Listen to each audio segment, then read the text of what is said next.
궁녀들도 다이어트를 했다라는 그런 이야기가 이제 구전으로 전해지고 있는데요. 조선시대 왜 뭘로 했지? 널뛰기? 널뛰기요? 널뛰기? 몸에 간장을 바르면 야. 허리가 잘록해진다라고 하거든요. 짠내 난다 벌써. 짠내 나. 야. 목욕으로 땀을 뺀 다음에 간장을 몸에 발랐다는 거죠. 아 진짜. 근데 제 생각에 간장을 몸에 바르면 그 당시 조선 간장인데 진간장인지 국간장인지 알아야죠. 여기에 대해서 이제 약간의 효과가 있을 거라고 생각하는 분들은 간장에 이제 뭐 콩에 들어있는 그런 이소플라본 여성 호르몬하고 유사한 물질 때문에 효과가 있지 않았을까라고 말씀하시는데 제 생각에는 그게 피부로 흡수가 별로 될 것 같지 않고 함량도 그렇게 높을 것 같지 않아서 설득력은 좀 없는 것 같습니다. 그 다음에 이제 지방 분해를 위해서 새우젓 식단 있었다라고 하는데 뭘 먹을 때 꼭 새우젓을 무조건 곁들여서 곁들여서요. 제 생각에는 이거는 별로 도움이 안 되는 게 새우젓에는 지방의 소화 흡수를 도와주는 리파제라는 효소가 들어있거든요.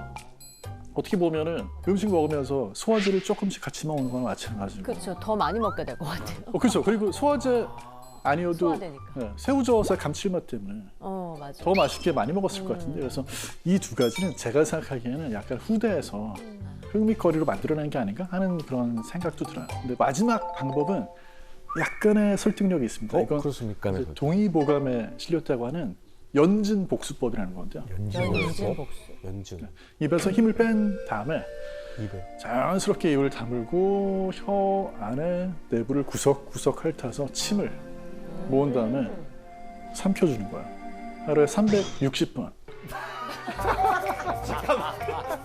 360번이요? 그러니까 먹을 시간이 없는 거 아니에요? 아니 이거를 다 핥아서 360번을 하라고요 하루에. 제 생각에도 그 효과가 있었을 것 같아요. 360번 세다가 음식을 먹는 걸 깜빡 잊지 않았을까? 아마 약간의 효과는 있었을 것 같아요. 왜냐하면 예전에 미국에서 플래처라는 분이 플래처식 식사법이라는 걸 개발해가지고 140번? 150번 이렇게 음식을 오랫동안 씹는 거였어요. 아. 근데 이제 다이어트 특이한 거는 이거 말고도 굉장히 여러 가지가 있었는데요. 근데 이런 것들을요, 미국에서 US 월드 앤 뉴스 리포트라고 하는 그 잡지에서 순위를 매기는데, 뭐 예를 들어서 얼마나 이게 효과적인가, 얼마나 따라가기 쉬운가, 또 얼마나 영양이나 안전성이나 부작용 측면에서 괜찮은가, 다이어트 순위를 매기고 있습니다. 자, 그러면 2023년 순위 1위를 차지한 다이어트 뭘까요? 황재석 씨 맞추세요. 이게 접근성이라는 항목이 이제 들어가면은 제가 봤을 때 운동이 약간 제어가 되는 경향이 있을 것 같거든요. 그러면은 저탄고지. 저탄고지. 그거 유행이었죠. 거기다 또 요즘 많이 또 드시는 게 약간 올리브 오일을 곁들여서 하면 되게 건강에 좋다 해가지고 좀 그렇게 좀 식단을 짠 것들이 아닐까. 지금 정답이 부분적으로 나왔는데요. 2023년에 1위를 차지한 다이어트는 바로 지중해식 다이어트입니다. 지중해식 다이어트. 지중해 가본 적도 없는데 그거를 어떻게 섬진강만 가봤지 내가 지중해를 언제 가봤어? 다이어트식. 그러니까 지중해식 다이어트라는 거는요, 네. 과일, 채소, 통곡물, 견과류, 그리고 단백질 섭취는 가급적이면 생선으로 좀 많이 하고 빨간 색깔이 나는 그런 소고기, 돼지고기 같은 거 먹긴 먹지만 적게 먹는. 사실 뭐 레드와인 같은 것도 저포도주도 살짝은 허용을 해주고 하는 그런 다이어트예요. 사실 이제 지중해식 다이어트를 따라할 때 어떤 분들은 그럼 난 이제부터 올리브유 먹어야지, 그리고 뭐 레드와인 괜찮다니까 와인 마셔야지. 그래서 그 두 가지만 가지고 오시는 분들이 있는데 이렇게 해서는 살만 더 찝니다. 지중해식 다이어트를 할 때 우리가 그렇다고 지중해식으로 매일 먹을 수는 없잖아요. 네. 한국 사람인데. 평소에 채소, 과일 많이 섭취하시고 그리고 밥에 가급적이면 잡곡밥으로 통곡물 넣어가지고 하시고 견과류 같은 경우는 어떤 경우에 드시는 게 제일 좋냐면 아까 제가 왜 식단 조절할 때 포만감 오래가게 하는 방법 중에 하나가 지방, 단백질이 풍부한 식단이라고 말씀드렸잖아요. 네. 그걸 식후에 드시면 아무 도움이 안 돼요. 식전에. 식사하기 15분 전쯤. 그러면 미리 브레이크가 걸리는 거죠. 왜냐하면 견과류가 처음에 위에 들어오면 우리 몸에 생각하기에 이거 소화가 좀 오래 걸리겠다. 좀 천천히 음식을 좀 위 안에 오래 가둬야 되겠는데? 그래서 포만감 오래 가는 거죠. 그런 식으로 하시면은 뭐 도움 될 것 같아요. 그러면은 밤에 또 야식 먹고 싶을 때 네. 그거 견디려면은 차라리 그냥 예, 견과류 먹는 게 훨씬 낫겠네요. 대신에 하루에 한 줌만 2-30g 정도까지만. 그렇습니까? 근데 견과류에 약간 달달한 거 섞여 있는 거 먹어도 되나요? 약간. 괜찮은데 식욕 조절하기가 조금 더 어려워요. 사실 제 경우에는 견과류가 식전에 먹으면 식사를 하니까 괜찮은데 네. 또 저녁에 빈속에 먹으면 조절이 또 안 되더라고요, 잘. 맥주를 부르더라고요, 또 이제 맥주를. 교수님 맥주에 드실 거라고 말씀하신 거예요? 맥주를 부르는 안주로. 아, 그럴 수도 있죠. 그럴 수도 있죠. 안주로. 저는 개인적으로는 저녁에는 견과류보다는 예. 견과류는 점심이나 저녁 식전에 먹고 저녁에는 뭐 당근 같은 거 잘라가지고 입고 있으면 배고픈 게 감당이 되는 것 같아요. 괜찮네요. 그러니까 지중해식 다이어트라는 거는요, 식단 자체가 상당히 건강에 유익한 그런 방식으로 구성이 돼 있어요. 그래서 체중 감량뿐만 아니라 심장 질환, 암 이런 것들의 위험도 같이 떨어뜨려줘요. 그래서 살만 빼는 게 아니고 장기적으로 더 건강한 생활을 할 수 있게 도와준다는 거죠. 자, 그러면 매년 하위권을 차지하는 다이어트는 뭘까요? 그냥 생으로 굶는 거. 아. 저는 원푸드 다이어트가 별로 안 원푸드 좋았어요. 두 분 다 뭐 설득력이 있는데 24개 다이어트 중에서 18위를 차지한 다이어트인데요. 바로 키토제닉 다이어트입니다. 키토제닉? 들어보긴 한 것 같은데. 뭐 우리나라에서도 키토 김밥 아니면 뭐 맞아. 뭔지 알아. 그 맛없는 김밥. 맛없는 전 맛은 있던데. 유명하신 분들 소송 들어와요. 그거. 맛있습니다. 맛있어요. 맛있습니다. 맛있어요. 계란 포슬포슬하게 넣어가지고 네, 밥 안 되게 들어가고. 낮추고. 맞아. 키토제닉 다이어트라는 거는 말 그대로 키톤이 우리 몸에서 생길 때까지 탄수화물을 줄이라는 얘기예요. 키톤이라는 건 지방을 에너지원으로 사용하는 과정에서 만들어지는 물질인데요. 손톱에 매니큐어 지울 때 사용하는 아세톤이 네. 키톤의 일종이다. 이렇게 생각하시면 될 것 같아요. 술 마시고 나가지고 과음을 하고 나면 과음한 분들은 입에서 풀냄새 날 때가 있죠. 네네. 네, 술 냄새에 더해서 약간 과일 냄새 날 때. 그게 바로 키톤 냄새입니다. 아. 그래서 지방을 많이 먹고 탄수화물은 거의 극도로 줄여가지고 정말 키톤이 생겨나게 되면 입에서 풀 냄새가 나요. 아세톤 같은 그런 냄새가 나거든요. 그래요? 사실 이제 이런 뭐 황제 다이어트, 그 다음에 뭐 네. 저탄고지, 키토제닉 다이어트 이런 것들이 되게 많이 유행을 했잖아요. 네. 근데 이런 다이어트들의 문제점 중에 하나는 뭐냐면 편식을 부추긴다는 겁니다. 단기적으로는 이게 효과가 있죠. 살이 다른 방법보다 조금 더 빨리 빠지는 것 같아요. 하지만 평생 유지할 수 있는 다이어트가 아니에요. 심하게 하는 경우에는 굉장히 피로하다든지 탈수라든지 영양 불균형이라든지 뭐 이런 문제가 올 수 있어요. 뭐 이걸 해야 되는 분도 있어요. 예를 들어서 어떤 분들은 심한 당뇨병 관리가 잘 안 돼가지고 의사의 조언을 하는 분들이 있고, 원래 이제 키토제닉 다이어트라는 것 자체는 뇌전증 환자들을 치료해주기 위해서 개발이 됐었던 겁니다.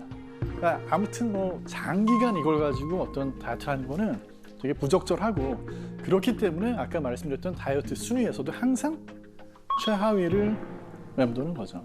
간헐적 단식이 저한테는 맞는 것 같아서요. 간헐적 단식을 하고 있는데 간헐적 단식이나 이런 단식이 조금 효과가 있지 않나요? 간헐적 단식 같은 경우에는 사실은 인류 역사상 제일 오래된 식사법이라고 봐야지 맞을 것 같아요. 우리 그런 얘기 하잖아요. 원시인 다이어트는 고기 많이 먹는 거였을 거다. 네. 근데 인류학자들이 이분들하고 실제로 뭐 2주건 3주건 한 달이건 같이 생활을 하면서 다녀보면요. 네. 사냥해서 성공률이 3점이요? 3.4%밖에 안 돼요. 다 실패하시는 거예요? 네. 또 사냥해가지고 고기를 먹고 살다가는 굶어 죽습니다. 간헐적 단식을 할 수밖에 없는 거죠. 간헐적 단식을 하게 돼서 어느 정도 시점에 이르게 되면 자가포식이라고 그래가지고 세포에서 우리 몸의 에너지가 지금 좀 부족한 상태구나. 그러니까 지금 막 펑펑 에너지를 쓸 때가 아니고 좀 자기 복구를 해야 되겠구나 네. 하는 식으로 전환이 된다는 거죠. 그러니까 실제로 이제 간헐적 단식에 대해서 효과가 있는지 연구를 해보니까 한 3kg에서 5kg 정도 체중이 감량이 되는 효과가 있는 걸로 나타났어요. 훌륭하네. 제일 이제 걱정이 되는 건 뭐냐면 혹시 오늘 단식을 하고 내일 먹으면 폭식을 하게 되지 않을까. 사실은 전날 먹은 거에 비해서 다음날 한 10에서 20%밖에 더 많이 안 먹어요. 그러니까 결국은 말이 간헐적 단식이고 사실은 소식인 거. 그러니까 뭐 이렇게 막 엄청나게 많이 먹을 것 같지만 기회가 오면 생각보다 적게 먹는 거죠. 질문이 있는데요. 위가 줄어드는 데는 얼마나 시간이 걸리나요? 위가 줄어드는 기간만 알면 다시 복구가 돼도 약간 그 정도만 노력하면 되겠구나 싶어서. 위장의 크기 자체는 네. 다이어트를 한다고 해서 줄어들지도 않고요. 아, 그래요? 진짜. 아, 거짓말이네. 적게 먹으면 위장이 줄어든다고 그러니까 했잖아. 들어도 다이어트에 별로 도움이 안 돼요. 뭐 사실 위를 크기를 줄이는 게 문제라고 한다면 위를 잘라내거나 뭐 하는 수술 말고도 위에 풍선을 집어넣어도 되겠죠. 근데 위에다가 풍선을 집어넣어서 공간을 줄여주는 그런 방식으로는 효과가 거의 없습니다. 그러니까 우리가 음식을 먹을 때 중요한 거는 음식을 먹고 나가지고 뇌에서 어떻게 포만감을 느끼고 어느 정도 먹었을 때 멈출 수 있고 하는 거지 위가 뭐 이렇게 작아진다고 해서 도움이 되지는 않는데. 네, 그걸 이겨낼 수 있는 방법은 사람한테는 되게 많거든요. 뼈말라족이라고 얘기 아마 들어보셨죠? 뼈말라족. 네? 뼈만 가죠? 뼈만 가죠? 네, 뼈말라족. 뼈만 가 사골 볶는 거죠, 이게 뭐지? 날씬한 걸 넘어서 가지고 뼈만 남은 거죠. 아, 저는 실제로 그런 분들을 본 적이 있어요. 왜요? 사실 누가 봐도 다이어트를 안 해도 되는 이미 너무 날씬해서 네. 약에 도움이 필요 없는 분들인데 이분들이 이제 그런 다이어트 약을 처방을 타러 오는 경우가 있어요. 경박증 아니야? 불행히도 이제 이런 마른 몸을 선망하는 10대 청소년이 많다 보니까 10대 청소년들한테 퍼져 있는 아주 위험한 다이어트 방법들이 있습니다. 어떻게 해요? 그러니까 이제 몇 년 전에 한국 여고생들 사이에서 실제로 이제 진통제 다이어트라는 게 유행을 했었다고 하거든요. 진통제 다이어트. 네, 진통제를 한 번에 막 여러 알을 먹는 거예요. 너무 위험한데. 그러면은 구토랑 설사를 계속하게 돼가지고 야, 그거 사흘 만에 뭐 5kg이 빠진다더라.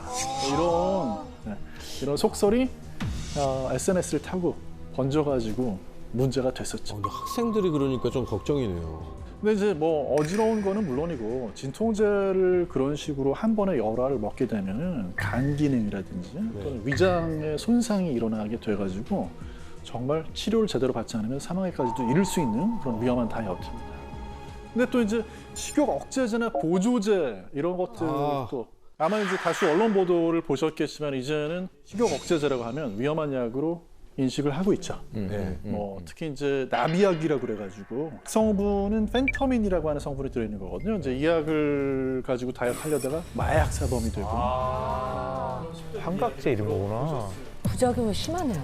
그래서 청소년들이 그렇다고 병원 가가지고 처방받는 거는 못 하겠으니까 인터넷으로 또 불법으로 이 약을 구입을 하고 오남용을 하다가 경찰에 이제 붙잡혀가지고 왜냐하면 이런 것들이 전부 향정신성 의약품이거든요. 그래서 문제가 아주 심각한 거죠. 이 펜터민 부작용에 대해서는 아마 언론 보도가 워낙 잘 돼 있어가지고 많이 들어보셨을 거예요. 이제 배우 중에 양기원 씨라는 분이 실제로 이제 본인의 체험담을 말씀해 주셨는데 허공에다 뭐 주먹질을 하고 길에 뭐 누웠다 점프를 하기도 하고 그런 이제 뭐 도로에서 이제 뭐 갑자기 막 차량에 뛰어들려고 하기도 하고 이런 것 때문에 경찰에 결국 체포가 됐죠. 그 원인에 대해서 이제 이 다이어트 약을 자기가 복용했더니 그로 인해 가지고 환각이나 환청이 생긴 것 같다. 그렇게 얘기를 했거든요. 사실 그런 환각이나 환청은 좋은 내용인 경우가 별로 없어요. 그러니까 사람을 굉장히 괴롭히죠. 제주도에서 이제 운전하다가 육중 추돌 사고를 일으킨 그러니까 이분이 그 당시 증언을 보면 전쟁이 나가지고 사람들을 피신시키려고 하는데 경찰이 방해를 하고 있다. 이런 횡설수설까지 했다고 하거든요. 그러니까 이제 되게 특이하죠.